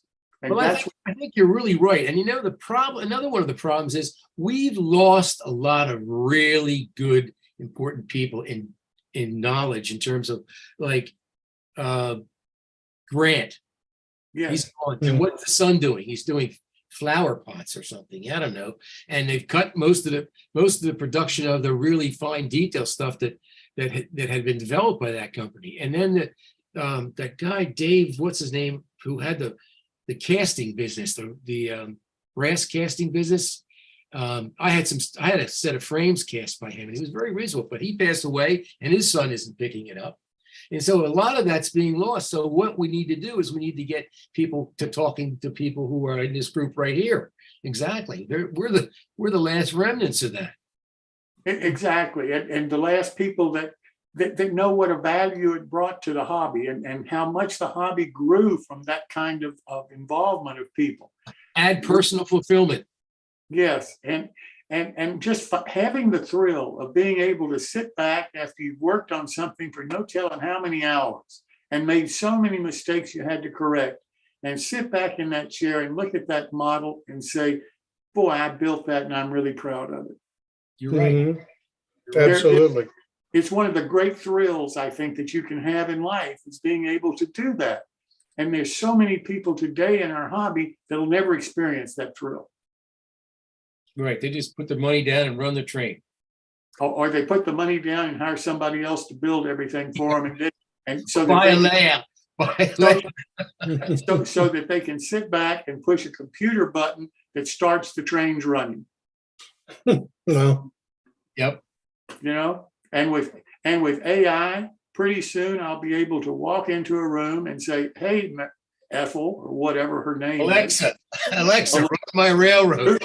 Whoever, listen, I want a 20 by 40. Wait a minute, guys, wait a minute, please. Alexa, quiet, please. Alexa.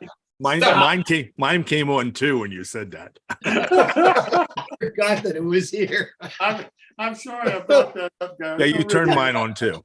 All right, moving on from this discussion now. I'm sorry, guys. that's funny. All right. Where is 3D printing going to take us? Let's say in the next 5 years, where are we going to be in this hobby with 3D printing? Well, as I said, earlier, and I want all these guys to chime in, I think it has, it's going to become a very driving force. You can produce short runs of things for folks, make some money at it if you're a 3D printer. I mean, the work, as I mentioned, that Dylan's doing, Gary is doing some phenomenal stuff. There's a guy I know, I don't know if you know, really great. He's got 3 different size 3D printers, Bob Gelmacher, who is living down the DC area. He's producing stuff.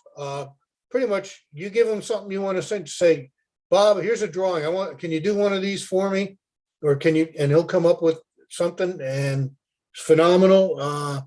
He's really hasn't tried to commercialize it. He just does things for his friends, but I think he's going that way. Calvin Witt, who's, on the Facebook groups, he's doing a lot. So Les Davis, if we can see some of those pictures, Les Davis, how many of you can have your layout populated by people you know?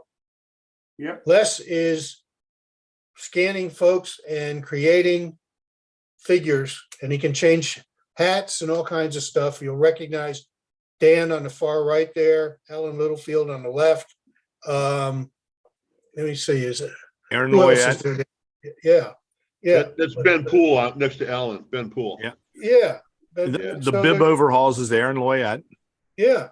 No. The one in blue, the one in the middle is geez. Orange shirt. See, Orange shirt and overhauls. No, that is the orange shirt is Art Bloomer. Yeah, next to Alan Littlefield. Right. No, that's Ben Poole. Okay. Well, anyway, we have these guys that populate our layout, our layouts. As I mentioned earlier, the things, Dylan is doing, and Fran Foley and these guys to make 3D bodies and everything. That's Newell Sage and our friend Mr. Walshon again with the campaign hat. So Get around, man. they're O scale, Les also does detail parts, all kinds of stuff that he's working on. And that's part of the hobby for him. He loves, excuse me, he loves creating stuff. There's Gary Gresham's locomotives again, all 3D printed. Literally, you just need the mechanism and do a little bit of assembly and put it on. So 3D printing, laser printing, laser cutting, excuse me, also enables you to get kits of rolling stock that aren't available other places. They're kind of unique. A large run for somebody is like 40. What's that? One of the big things that's happening is that they're doing a lot of experimenting now with different resins. Yeah. When they first came out, there was just a couple of varieties of resin. Right. And now, I mean, in fact, through word of mouth through Les, I found out a much better resin than I was using. And it's harder and it's a little more flexible. The original stuff was very brittle. So if you did a O-scale shovel with a long handle bent, if you tried to bend it straight, crack, gone, So now the new stuff is so much better. And so if you're wondering where it's going to go, I think there's going to be a lot more experimentation in the product. And the other thing is, the big thing is this, what Les has is he has one of these scanning cameras that allows him to set up and take photographs of somebody, and then that software produces the image. It's not like you're sitting down like doing a CAD drawing and then you expand it and stretch it. Right. Like you do in some of the regular CAD programs. It does once you've set up, you take those pictures, it does all the work for you. Yeah. And I think that's very big trend. There's a company in England that makes the most unbelievably realistic figures, and they're not model bow, I think it's called, and they're not terribly expensive. They run around $7 to $9, for one figure. And you got European shipping, but boy, I'll tell you what, some of those are so unbelievable. They post pictures of these guys working on the railroad that are doing jobs that, like you would catch as out of the corner of your eye. You know what I mean? Yeah. It's not necessarily a main focus, but it's like so detailed and so accurate. If you put those kind of things around, you think you're in a real miniature world. It's very Yeah. believable stuff. Now, resin printing definitely has its place, and it's definitely going to be a driving factor in getting things that aren't available on the mass production scale. I don't think it's going to replace plastic injection molding No, for no, making stuff. For the It's not people- meant for the mass for market. the people like us who are trying, Right. really focusing on the image as it's completed, Right. Look, let's be Exactly. honest. The kind of stuff we're doing is art. Yep. It's really an art. It's not just craft. It goes beyond that, because the kind of creativity we're involved with is the same kind of creativity that is into a painting or into a piece of sculpture, except that Yeah. we're just trying to emulate certain aspects of life, as Right. if you were doing a painting or a close reality painting. Hmm. And we're doing it in 3D. Yeah, So Well, I listen, couldn't John, agree with you more. John, we haven't seen a whole lot of your modeling. Let's take a look at some more of the photos of your modeling here and have you tell us a little bit more about it. Sure. Well, that's a hell of a segue, sort of, Yeah, because I don't absolutely. consider anything I do as art. I consider what Gary does and Al does and Dan and Larry as art. This is one of my first scratch-built structures. It's actually a model, a reasonable facsimile of the freight station that was in Peterborough, New Hampshire, on the Boston and Maine branch line to Peterborough. I actually modeled in ON30 what was the P&M standard gauge branch to Peterborough.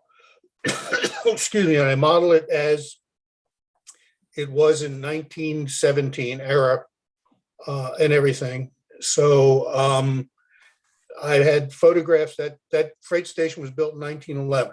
So I had photographs of it that I found on some specialty groups on Facebook, and in a couple of publications, and was able to make a reasonable facsimile. It's not exactly scale, but it to the prototype, it's a little bit compressed, but it does what I needed to do on my railroad.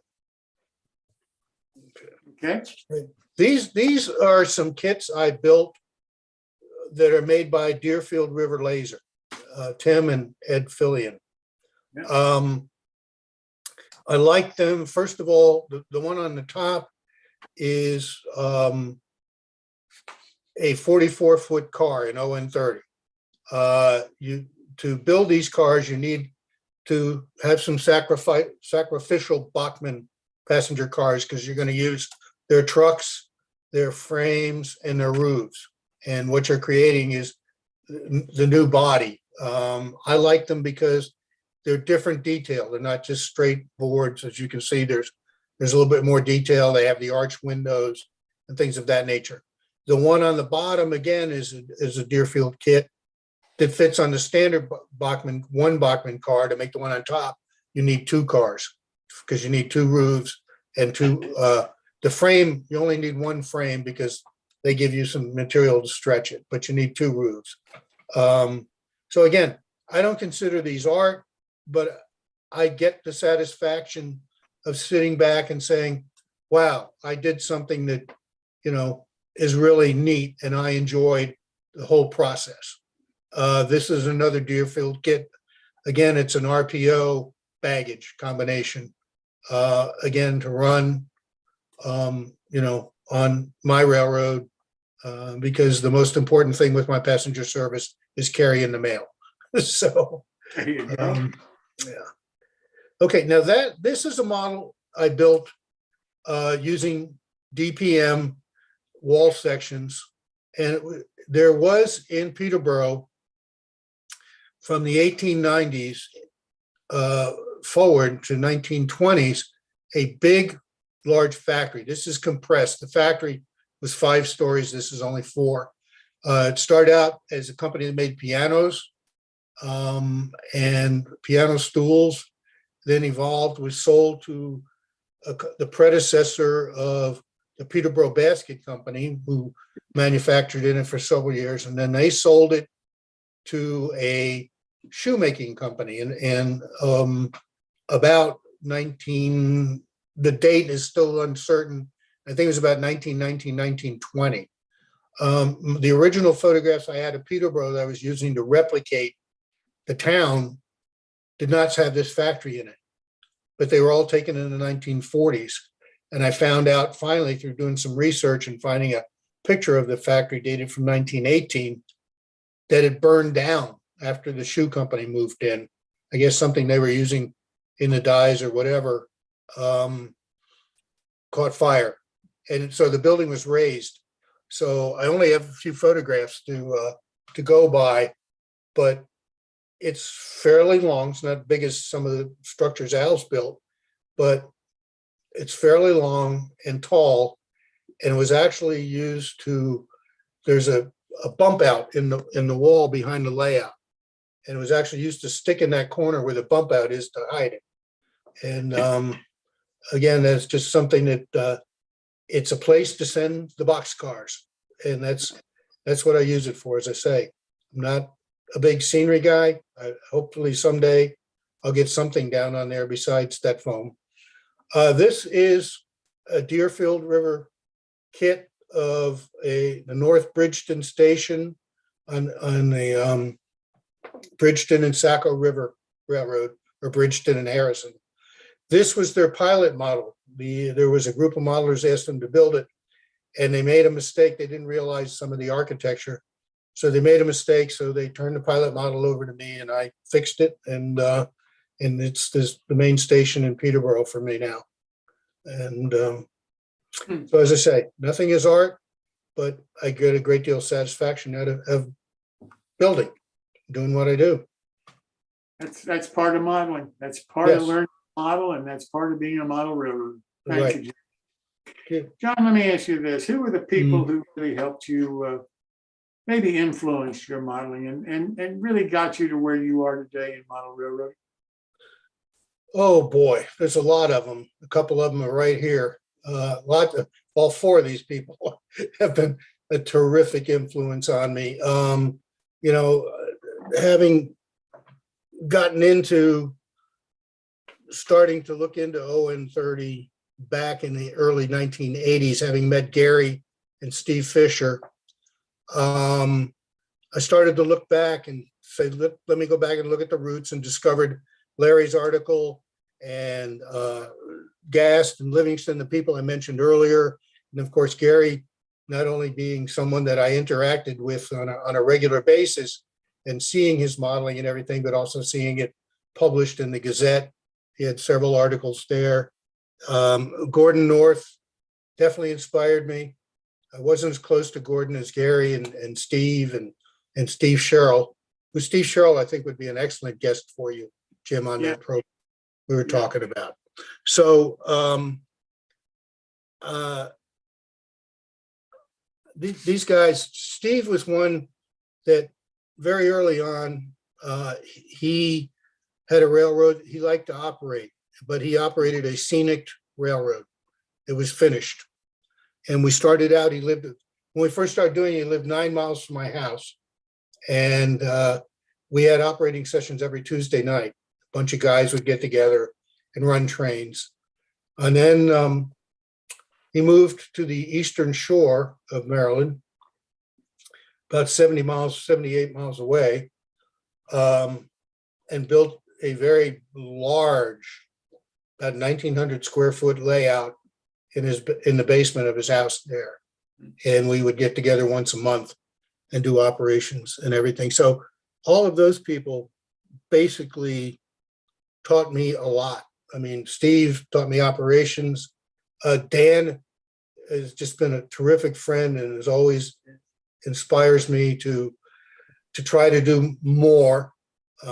Same thing with Al and Gary. Gary got me going real early and everything, and is one of the main influencers as to why I'm in ON30 today. It stuck. So I don't know if we have any more pictures of Steve's layout that we can show, one or two more. You can see there's that's Gary, you built that model, didn't you? That was one of the 4 or 5 of them that I did. Yeah. Yeah. But I think we have some wider shots of Steve's layout. That's Dan's locomotive. That's not Steve. I put the sorry about that. My bad. Okay, there's the engine house area on Steve's layout. And where you would go, and we would operate with either a switch list or call car cards. And sometimes we would get, 3 or 4 trains running at the same time because the layout was large enough to support that without anybody bumping into anybody else. And, we would stage meets at places where there were passing tracks or other yards, things of that nature. So all of that has been basically my inspiration. Yeah. I'm very proud to say there's part of Steve's layout. I'm very proud to say that, I kind of revere those early people. I've been lucky enough to acquire one of Gordon North's early locomotives. Dan has a couple more. I have some things that Gary created and that sort of thing. So, all in all, those are the people who have influenced me and have supported my hobby, no matter how good or bad it is. They all give me encouragement. I'd say you're very lucky to have the teachers that you had. I would say that I am one of the luckiest people around in our hobby because of my friendships that I've made with these guys over the years. John, let me ask you, when you're building something, any model, and you reach a point where you sit back in your chair and you look at it, how do you know that model's finished? How do you know it's time to stop working on it and move on to something else? Well, there's an old saying, or at least I've heard it said many times, when you're looking at the model and you think, if I only do this one more thing, it's going to be finished. That's the time to stop before you try to do that one more thing. So that's how I know that it's finished for me. And as I say, I don't get into the detail as much as the other guys and everything, but then again, I'm like every other modeler. I've got 4 or 5 projects underway at any one time. And I'm always thinking about, oh yeah, I need to do this project too. Like anybody else, I've got stuff sitting on the shelf to be built that I haven't even thought about starting. But when I think about, well, if I just need to do this one more thing and then it'll be done, that's when I stop.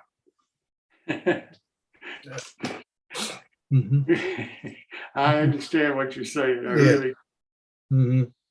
John, do you look at your finished models as pieces of art?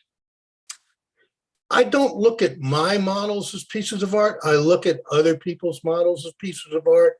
I look at, the things Gary has done. I look at Al's modeling, and I say, boy, I wish I could do that. I mean, this picture here with the reflection in the pond of is it called that Big Red, Al? I forget what you call it, but of that locomotive reflecting in Big Red. Pond, Big Red. And Al and Gary and these guys, Dan, they have an eye for composition of photographs. Not only is their work outstanding, but the way they record it and share it is outstanding. I think, okay, that Dan, can you see that? Anyway, that is not yet. I still got Big Red on here. I'm looking at it on my phone because it won't come up. Oh, okay. Wait. I'm a little 10 seconds. There's another photograph. I look at this, and this just says to me, this is the fantastic composition. It's a grit and grime of, the weathering on the locomotive is fantastic. It's grit and grime. Alan Littlefield built that one. Did he? Okay. Yeah. And that's just phenomenal, and I think we have a Littlefield, I think, Dan, I think this is on your layout as well. Is that Okay, hold on, give me 10 seconds. I'll look at it. Okay. Sorry, yeah, I'm sure it is. But again, the composition, the things I see, oh yeah. Yeah. It's Littlefield too. Yeah. Is that a trolley? That's a trolley mechanism. That's I a would trolley bet, that Gary mechanism, mentioned. correct. That is Gary correct, yeah. mentioned earlier. Yep. Yep. Gary is a fantastic artist. I mean, he is not only taught art, but he creates art. He sells art. Besides model railroading, he builds. Gary, you still building models of sailing Yep. sailboats and stuff? Yeah. And everything. I've heard that looking at a photo or looking at a model, if it tells you a story, Yes. Mhm. if it tells you this was a day in the life of, or this was a time when I saw this. Yeah. If that's how you relate to it, then that's art. Exactly. And So to me, a lot of the pictures that I see, a lot of the models that I see, that's what they do. And I can relate to that. And therefore, I do think that an awful lot of the models that are being built, not all, but a lot of them are true pieces of art and ought to be seen like that. absolutely. You know, as I say, I'm very fortunate in all the acquaintances and friendships and I've been able to develop over the years. And I consider all of these people artists. Yeah. You know, they think of things creatively. You know, they're not building. They may take a kit that comes out of the box and start with it, but that's not what they end up with because of the creative processes. You've seen that in what Larry was showing us with his truck earlier, his flatbed truck, or that large scale 1-25 truck that he built, and his critters and things. They don't, you know, he's took something and he looked at it and said, well, that's nice, but I can do this with that. And that's art. He creates, not only creates art, but he's exercising that creative process. So John, you have any advice or tips for a new guy coming into our hobby? Just starting out. Sure. I have lots of advice, but I'll keep it to as briefly as I can. The first thing is, don't be afraid to ask questions. Ask questions, whether it be on social media, whether it be face-to-face. Unfortunately, you don't have a lot of hobby stores you can go to now and ask questions. That used to be a thing, you know, and Saturday morning coffee at the hobby shop.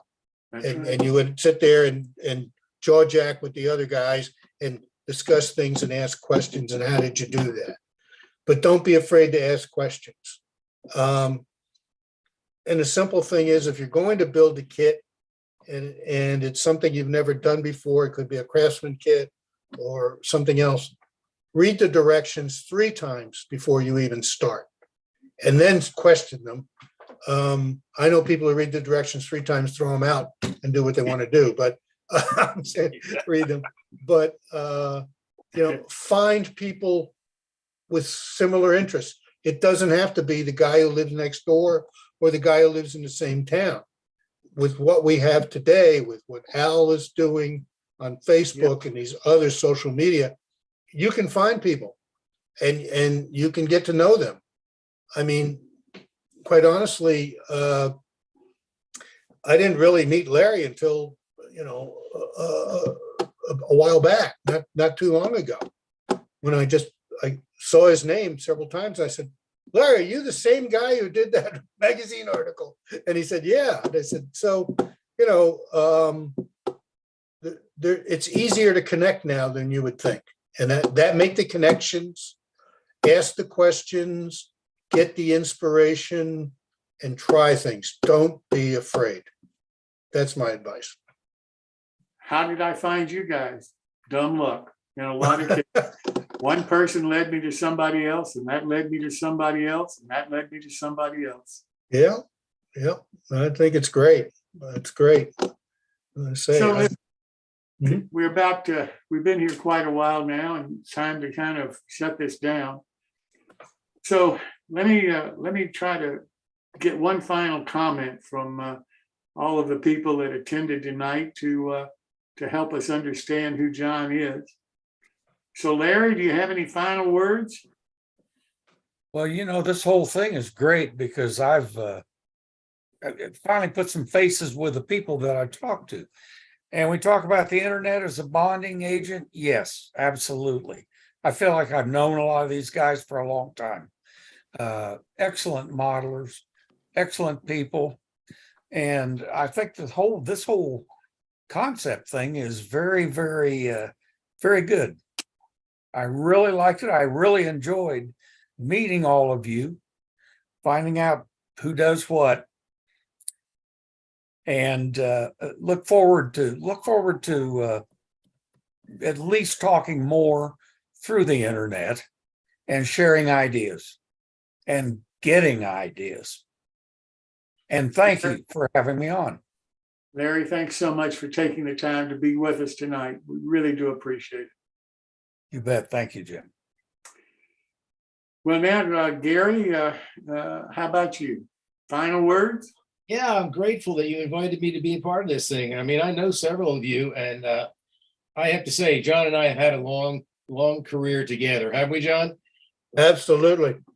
It's been over 30 years, I think, since we've been hanging around together. And, you do favors for me and I do favors for you. And that's what it's all about, taking care of each other, spreading the good word, and just sharing all kinds of aspects. I mean, when you get together with model railroads, you're not always talking about model railroads. It's like what's happening at home, what's happening here, how the kids, that kind of stuff, which is what good friendship is all about. Mm-hmm. Thank you once again, John. Thank you. Thanks so much, Gary. We really appreciate it. My pleasure. Well, Mr. Wallenchalk, how about you? Final words? Well, once again, just like Larry said, and Gary, it's really a privilege to be here, and it's really great to be hanging around and notarized with these guys. They're all good. They're all, like it was said earlier in the show. We share stuff. We don't care about if you're just starting out or if you've been in it for 100 years. We're more than happy to share anything as far as it goes, because once we go, there goes the talent, like you said.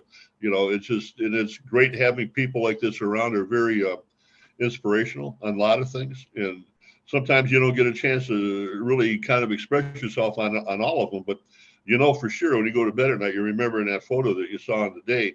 And it's really good to be around people who know what they're doing and really appreciate their influence and inspiration. I want to thank you for having me again. Well, thank you so much for taking the time to be with us tonight. It was a good one tonight, too. I'll tell you, running 7 hours to get here. I'm tired. I got up at 3:45 this morning, Eastern time. And what is the time now? It's 10 o'clock. Or 9 o'clock. Good grief. Tired. You have a good evening. Thank you, sir. Well, Mr. Judy. Yes, it's sir. up to you. Final comments? Well, thank you for having me. John and I, we go to each other all the time when we need things. We can't find things. Since John's been into ON30 for a lot longer than I have, when I need something, I can always go to him. And if he doesn't have it, he knows where to find it or who to ask for it. So he's helped me out many a time. And I hope that my tips on modeling and that have helped you out. So I appreciate everything you do, John. I appreciate you too, Al. Very much. All righty. Al, thanks so very much for taking the time to be with us tonight. Thank you. Thanks, Jim. Yes, sir. Yep.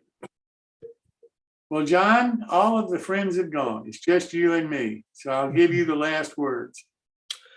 Well, I want to say that, first of all, thank you, Jim, for allowing me to be on the show. I feel like I'm a very fortunate individual in that I've been able to get to know and develop friendships with many of the people who are considered some of the movers and shakers in our hobby. Not because they're movers and shakers, but because they do serve as an inspiration to me. They do serve as friends, advisors, mentors in many cases. And I'm thankful for that. I feel very, very lucky. I do, again, I feel honored that you felt I was worthy of a spotlight tonight. Thank you very much for that. And, I look forward to seeing you guys on YouTube more and more in the future. Thank you. John, thank you so much. It's been my real honor and privilege to be with you and your friends tonight and learn a little bit better who you are and what you're doing and what you're all about. It's really been an honor for me, and I really appreciate you taking the time. Okay. All right. All right. Well, listen, all of you people on YouTube that have been with us, thank you so much for joining us tonight. If you're going to be one of the viewers that watch it later, thank you for watching it later. Hope you'll subscribe to our YouTube channel, New Tracks Modeling, so that you'll get notice of all of our future shows that can only be viewed on YouTube. At the same time, I hope you'll also subscribe to our website, newtracksmodeling.com, so that you'll get notice of all of the shows that we do, that you can participate live with us on our Zoom shows and find out about them and when they're going to be happening and so forth. But I really thank you so very much for joining us this evening. I hope you enjoyed the show. I know you met some interesting modelers. And until next time, happy modeling to you.